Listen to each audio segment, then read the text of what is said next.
Eu sou Nathalie Lourenço, eu sou redatora publicitária, sou também autora do livro Morri por Educação, que é um livro de contos publicado pela editora 8,5. E eu também escrevo crônicas para crianças numa plataforma escolar que chama Guten News. Agradeço o convite da Denise, do República das Mães, para falar um pouco sobre o meu processo criativo. E acho que a primeira coisa para mim é que não funciona sempre da mesma forma. Às vezes eu sento para escrever já tendo uma ideia super bem delineada.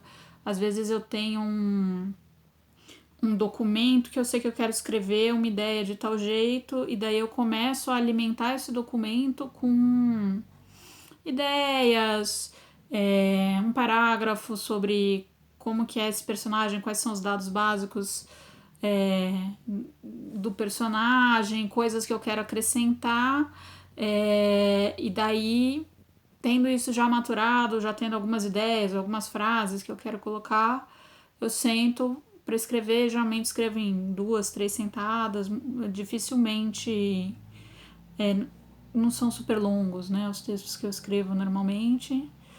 Então, 2, 3 sentadas eu escrevo. Tem outros casos que são textos que a gente tem uma ideia da situação que quer retratar, mas não sabe para onde ele vai, né?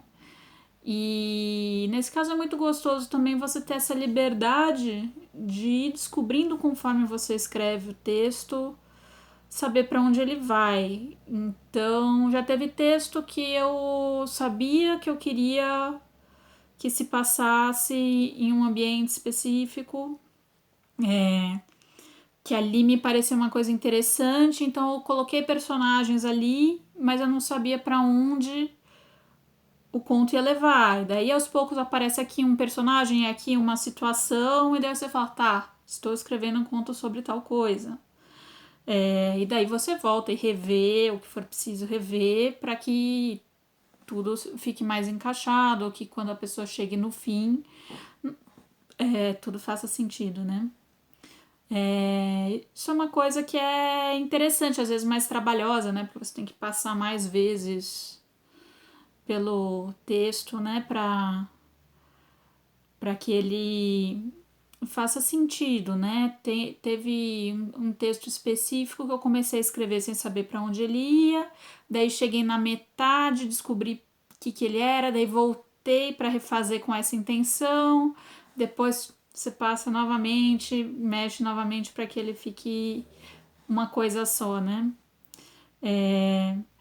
E ao mesmo tempo tem outros textos que eles parecem surgir mais ou menos prontos, né? Que você tá, sei lá, você tá caminhando e você tem uma ideia, e essa ideia para funcionar ela tem que ter um formato específico, e ela já vem com várias frases que elas vão estar daquele jeito que elas apareceram na cabeça, que é uma coisa super gostosa, mas que é rara, não dá para ficar esperando, né, que as ideias apareçam prontas, né, na nossa cabeça.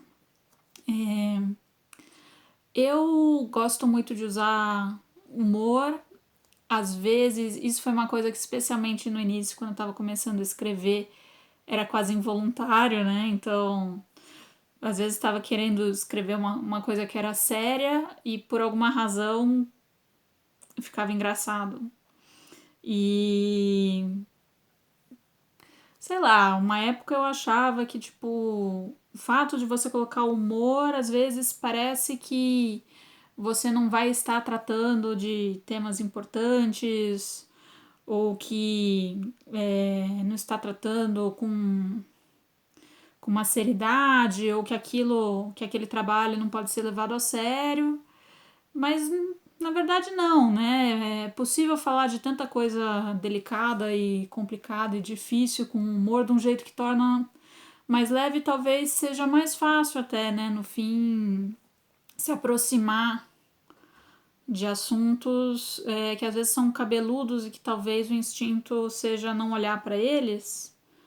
E acho que um pouco de humor pode trazer uma suavidade, uma leveza, uma facilidade de abordar coisas que poderiam ser sofridas, né? Se você for tratar 100% do tempo em tom dramático, por exemplo. E muitas vezes, né, o humor ele pode estar ou numa situação inteira montada para isso, pode estar num pouco do absurdo, ou pode estar numa coisa simples de escolher uma palavra que vai parecer um pouco mais fora de lugar, um jeito diferente de explicar alguma coisa. O humor pode estar num gap entre o que o personagem acha que está fazendo, que o leitor ou a pessoa que está de fora olhando enxerga aquilo de uma outra forma. Então tem muitas formas de usar e o resultado pode ser muito divertido.